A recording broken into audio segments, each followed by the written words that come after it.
Well, the West Virginia Mountaineers have a big-time road trip to the state of Arizona for 2 games this week. On this episode of Mountaineer Moment, we're going to preview that first one between the Mountaineers and the Arizona State Sun Devils. This is the Mountaineer Moment, your source for all things West Virginia football and basketball. From pregame to postgame coverage and breaking news, we've got you covered. Let's go.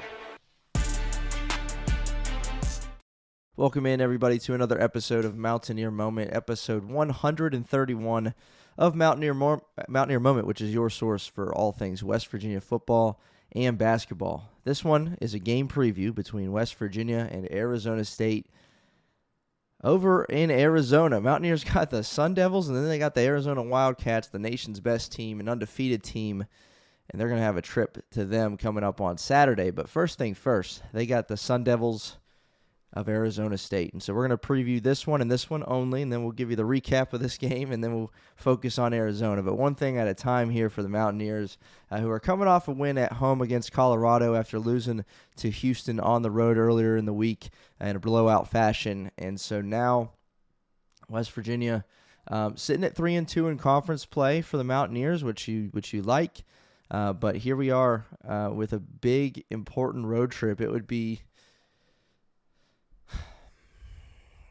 with the fact that Arizona is so good and ranked number 1 and seem unbeatable, because they have been unbeatable so far this season, this game against Arizona State, who's at 10-8 and 1-4 in conference play, and obviously, we're going to look at Arizona State's schedule so far. They've, just like anybody else in the Big 12, they've had a tough stretch of games against top 10 teams in the nation, and so they're 10-8 and 1-4 in conference, but they've played 3 of the best teams in the nation the last 3 games they've had, or 3 of the last 4, I should say. So, it's not like Arizona State's a pushover, right? They're 1-4, we're 3-2. Oh, we should go in there and beat them. No, it's not that. Because this is the spread's like 1.5 or something in favor of Arizona State. So pretty much a toss-up game according to the books.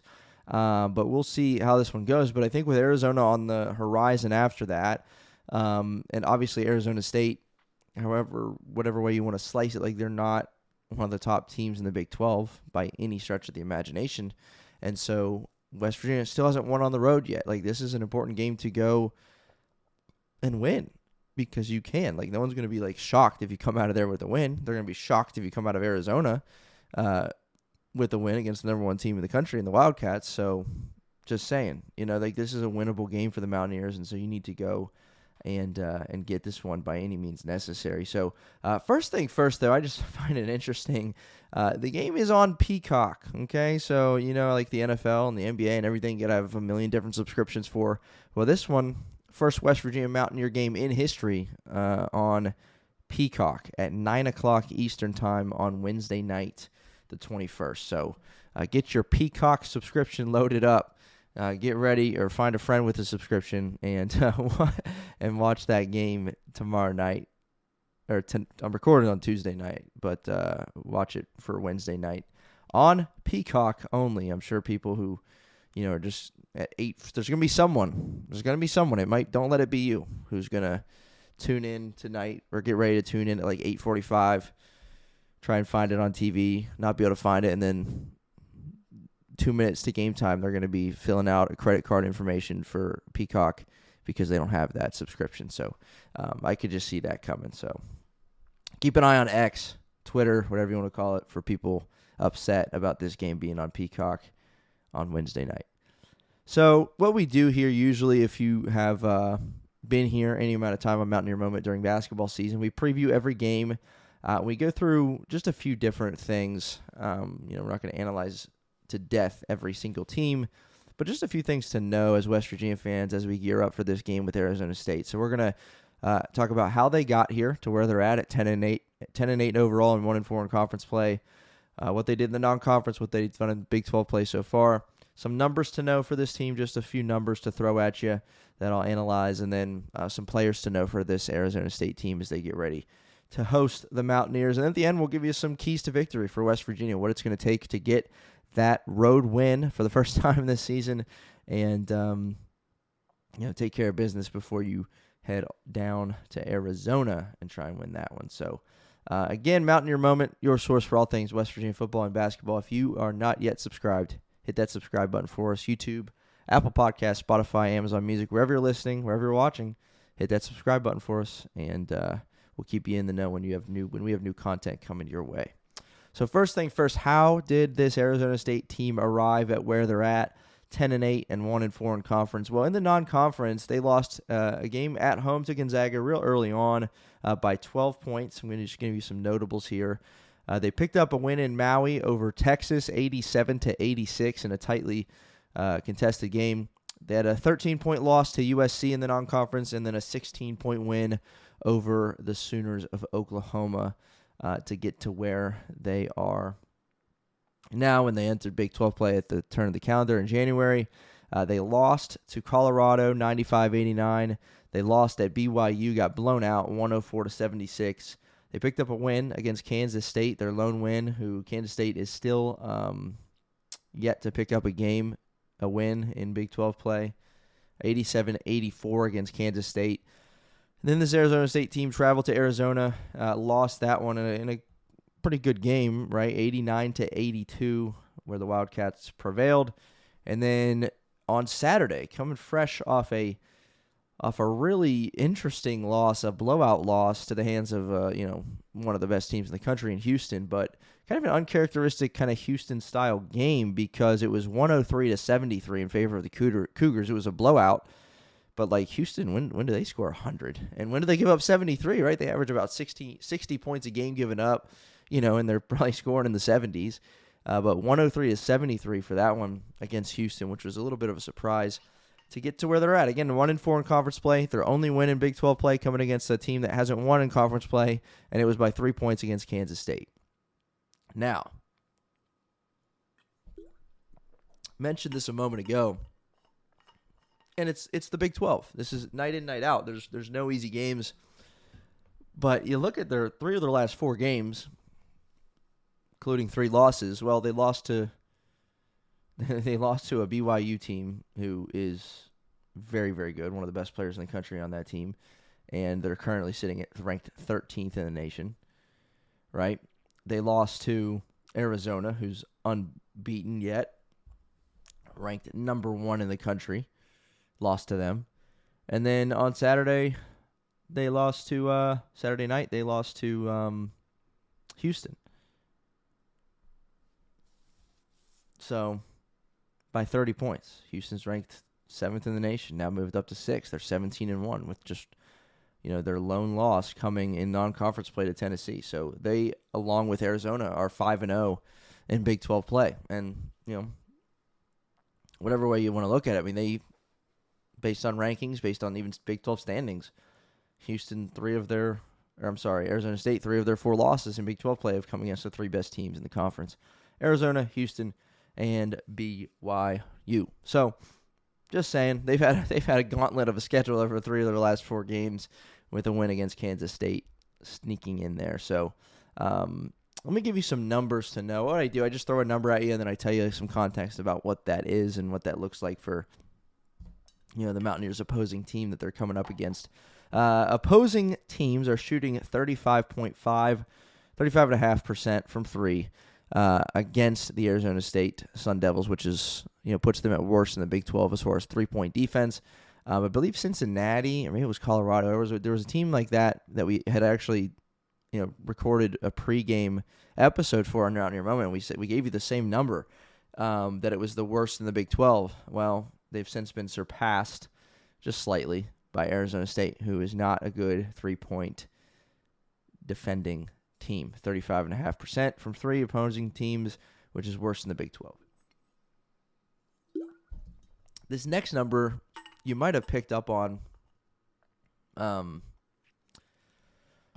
might have picked, and there's going to be a few numbers within this one just based on what they're just coming off of against Houston. But you might have picked up on this as I summarized those 3 games against those 3 top 10 teams. So over their 4 Big 12 losses, including those 3 Big 3 teams and then a loss to Colorado, 95-89, their 4 Big 12 losses, they're giving up nearly 98 points per game in those 4 losses, which is a lot. It's a lot. And, even in their win to Kansas State, they gave up 84. And so they are giving up a lot of points. When they lose games, and again, a couple of those, BYU and Houston were in blowout fashion, they're giving up a lot of points. 103, 104, 95, 89, and 84, even 84 in that win. So they're giving up 98 points per game in their 4 Big 12 losses, which is obviously a recipe for losing games because that's a lot of points. That is a lot of points to start out the Big 12 slate, and that's a large reason why they are sitting where they're at 1-4 in conference play. Against Houston on Saturday, they were getting similar to West Virginia when they played there, just a little different as far as like the total amount of points, but they trailed to Houston 56-29 at halftime.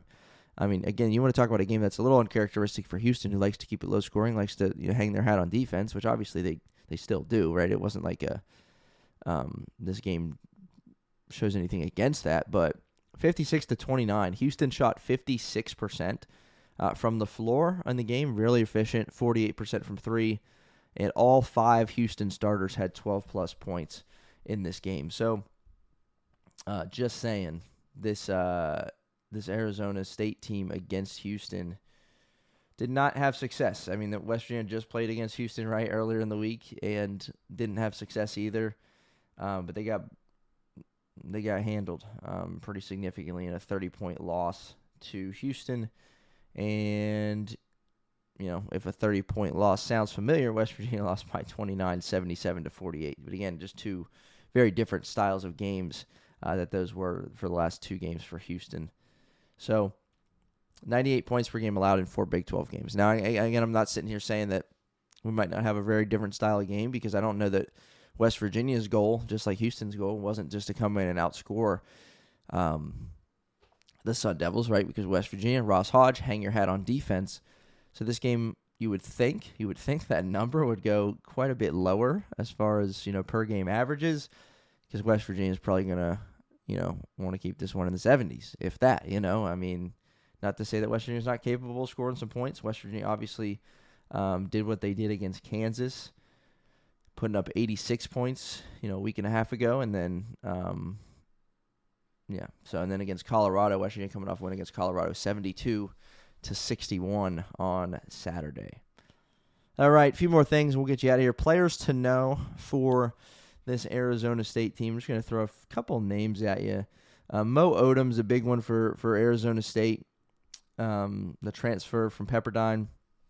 He's averaging over 16 points a game and over six assists per game as well. This was a guy who obviously came in with a reputation for being able to dish the rock at Pepperdine. 35 games last season, averaged 13 points and 7.5 assists per game, which is pretty good. So he's a senior, transfer from Pepperdine. Mo Odom leading the team in scoring so far this season for the Sun Devils, again at 16.3 points per game, shooting about 35% from three. They've got a good mix, again, of transfers and then incoming freshmen. Masamba Diop, a freshman, 7'1" center from Senegal, averaging almost 14.5 points, 5.5 rebounds over 18 games and 18 starts for Arizona State. So he's been a guy that they were hoping was going to be in, play a major role as a freshman, and he's doing just that, averaging 28 minutes a game for a 7'1" freshman from Senegal. That's pretty good. 1.8 blocks per game, so watch him around the rim. And he's making a lot of his free throws, almost 5 attempts a game, 73%. So he's been a force for them. Look for that matchup to be with Obi Oha to be important. Another guy, Anthony Johnson, who comes off the bench primarily, just has started 5 games out of 18 games played, averaging 14 points a game, 3 boards, and almost 2 assists. So look out for him, the senior transfer. And then Bryce Ford is a junior transfer from Toledo who has elevated his game a bit. So averages 7 points a game at Toledo, averaging 8.5, but he's shooting almost 40% from three on over 4 attempts per game with Arizona State. So keep an eye on Bryce Ford, a shooter, 6'4", guard from Scottsdale, Arizona, so not too far from Arizona State. So just a few names for you to know, a few players for you to recognize on the court as they're as they're out there, Santiago Truitt is their leading rebounder with 7.5 points, 5.5 rebounds per game for the sophomore who transferred as well from San Diego. So a lot of transfers and then a couple freshmen making an impact for this team as well. So with all that said, what is big picture? What does this really look like for West Virginia and what they need to do to get this one? Because it's an important one, right? If you want to get to where you want to be at the end of the season, well, then you think you'd probably want to win this one. Just saying. I'm going to give you just a couple numbers, too, with West Virginia real quick. I don't often do that in opponent previews, but just wanted to. Trayson Eaglestaff, obviously a monster game against Colorado, but for Eaglestaff, over his last 3 games, he's averaging 14 points, 5 rebounds, and shooting from the floor 42%. Honor Huff, 17 points, 4 rebounds, and 41% from the floor over the last 3 games. So they've been an improvement, as a 1-2 punch. Obviously, with Eaglestaff growing more comfortable, Honor Huff's been Mountaineers' leading scorer, pretty much all season. But Eaglestaff, great performance against Colorado and looking more comfortable. Both those guys averaging, well into double figures, 14 points and 17 points over the last 2 games for the Mountaineers. So just want to pull up Eaglestaff's numbers again from that game against Colorado. He had 22 points on 9 of 14 shooting, 3 of 8 from 3, 6 boards, 3 assists. So you love to see that. Honor Huff, for just 14 points in that one. Eaglestaff led the way. Bilo had 12. Obioha had 10 in the starting lineup too. And that's going to bring me to my really 2 keys of the game. Number 1 is Harlan Obioha. It seems like when he plays well, West Virginia is in games or either in games or winning games. Right? He almost had a double-double against Colorado at home, 10 points, 9 boards in 27 minutes. And then, you look at some of these other games that he's had, and we've talked about this episode after episode, but, he had 11 points and 10 rebounds against Kansas in that win at home against the Kansas Jayhawks, ranked 22nd in the country at the time, right? He didn't play well against Houston, but no one, who did. He didn't play well against Iowa State. He was in foul trouble against Houston, only played 13 minutes. Against Cincinnati, though you won that game, he played 24 minutes, did not score, but and then you go back even further, and we don't have to, do that, but, Wake Forest, Clemson, Xavier, he didn't play well in those games. He played well against Pitt, and he won the game by a lot. So Harlan Obioha, and, how much he can be on the floor, how productive he can be on the floor when he's on the floor is huge, right? If he's hovering around a 10-point, 10-rebound game, that's a really, really welcome sign for this West Virginia team, because every time he does that, whether it's against smaller teams, or against Kansas or against Colorado, right? You're winning those games. Both of those games were 11-point wins for the Mountaineers at home, and they were games in which he was either right at a double-double or a rebound shy. In this case, against Colorado. So Obioha, I think keeping him on the floor, especially against that 7-1 center, and some other bigs that Arizona State has, keep him on the floor, keep him out of foul trouble, look for him in the low post, and knock down the free throws if you get fouled like he did against Colorado, 6 out of 10 from the free throw line. But he's an important piece. He's a key for West Virginia because, he's had games where it's, a couple points and a couple rebounds in 20 minutes or less minutes because he just wasn't playing well or he's in foul trouble. And I don't think you can afford to have that if you want to pick up a road win against Arizona State. The second thing for the Mountaineers, in kind of a similar sense, another key player, right? Because, again, we mentioned Eaglestaff, we mentioned Huff, like what we're seeing from those guys lately. But one guy who has struggled just a little bit as of late is one of my favorite players. I don't think anyone's really bigger on Chance more than I am. He's hasn't been as productive over the course of the last 3 games. Again, we mentioned Eaglestaff and Huff, very productive, 17 points and 14 points over the last 3 games. Chance Moore only has 8 points total over the last 3 games. So Kansas, Houston, and Colorado. You remember against Kansas, he had 6 points, but played just 20 minutes. Right, it was in favor of Eaglestaff, who played a lot that game. Houston, he didn't score. Obviously, Houston just dismantled this team, and so not many people played well in that one. And then just 2 points in 9 minutes against Colorado. So since he has entered into, the lineup, or certainly, since Big 12 play began, his worst two performances came against Houston and Colorado, which are the most recent games, and he only played 14 minutes and 9 minutes against Colorado. So keep an eye on Chance Moore, because I think this team is better when Chance Moore is good. And when you get more of Chance Moore on the floor, there's opportunities for him to drive to the basket. There's opportunities for him to make an impact on the defensive side of things. So would welcome seeing Chance Moore get back in the swing of things and make an impact for West Virginia in this game against Arizona State. So I think those two things are key, Obi Oha and Chance Moore. Again, we've said it multiple times. You need a team effort. You need team wins, especially on the road. And so we need some of these guys to really step up and play consistently for West Virginia. Another thing I'll mention, too, for West Virginia is three-point shooting. Again, because Arizona State hasn't been good at defending the three this season. Well, take advantage of that, right? Honor Huff and Tracy Eaglestaff are coming into this game with confidence.